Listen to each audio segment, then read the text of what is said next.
இந்த சீரியஸ் முழுவதும் கற்பனைக்காக உருவாக்கப்பட்டது. இந்த கதையில் வரும் கதாபாத்திரங்கள், இடங்கள் மற்றும் நிகழ்வுகள் யாரையும் குறிப்பிட்டதல்ல.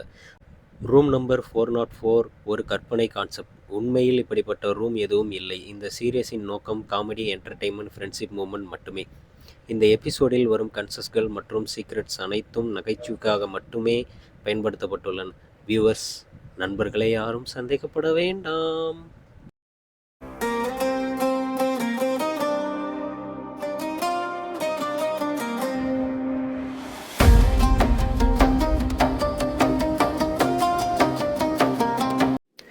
மச்சி, இந்த ஹோட்டலு இந்த இடத்தெல்லாம் பார்த்தா ஒரு மாதிரியா இருக்கு. இங்கே தான் தங்கணுங்கிறியா? சும்மா இந்த தெருவுக்குள்ள நுழைஞ்சதுன்னு இப்படியே பேசிக்கிட்டு இருக்காருடா. இந்த இடத்த பார்த்தா எனக்கு ஒன்றும் வித்தியாசமா தெரியல. எங்கேயோ ரூம் கிடைக்கலன்னு தானே இங்கே வந்திருக்கேன். அப்புறம் ஏன்டா? எனக்கு ஒன்றும் நம்பிக்கை இல்லைப்பா. எனக்கு என்னமோ மனசுக்குள்ளே உறுத்திக்கிட்டே இருக்கு. பேசாம வாடா. இங்கேயே ரூம் இல்லைன்னா அப்புறம் தெருவில் தான் படுக்கணும். உனக்கு ஓகேவா? காலைல இன்டர்வியூ வேற போகணும். நான் போயிட்டு ரூம் இருக்கான்னு கேட்டு சாவி வாங்கிட்டு வரேன். நீ இங்கேயே நில்லு. இங்கே நிற்பியா இல்லை இங்கேயும் வாங்கிட்டு நிற்பியா? மச்சி, நீ என்னை ரொம்ப அநியாயத்துக்கு அசிங்கப்படுத்துற. நானே போய் ரூம் புக் பண்ணிட்டு வரேன்டா. இருடா, நீ இங்கே வெயிட் பண்ணுறா. நீயே போயிட்டு வந்துடுவியா? என்னை கூப்பிட மாட்டியா? பார்க்குறேன். போயிட்டு வா பார்ப்போம்.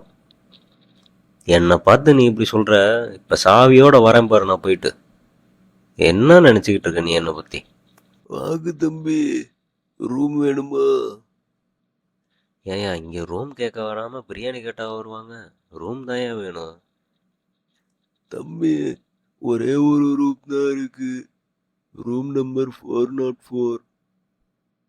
என்னையா, நெட்டில் ஏதாவது சர்ச் பண்ணும்போது நாட் ஃபவுண்ட் 404ன்னு வருமே எரர்னு, அந்த மாதிரி சொல்கிற. இந்த ரூமு ஏதாவது எரர் பிடிச்ச ரூமா?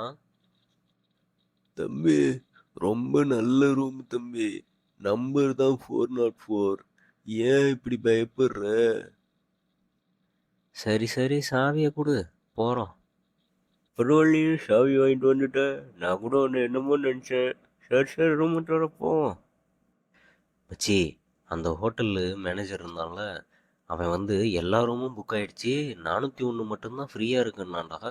ஆனால் பார்த்தா எல்லா ரூமும் புக் ஆன மாதிரியே தெரியலையே. ஏதோ டவுட்டாக இருக்குடா.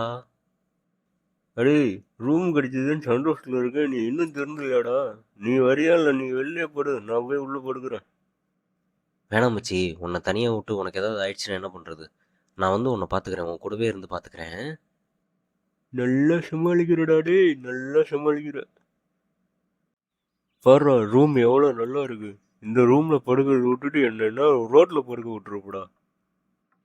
ரூம் என்னமோ பார்க்க நல்லா தான் மச்சி இருக்கு, இருந்தாலும். டேய், ஆரம்பிக்காதடா. ஓகே மச்சி, இனிமேல் நான் எதுவுமே பேச மாட்டேன். விடிகிற வரைக்கும் நான் படுத்து தூங்குறேன்.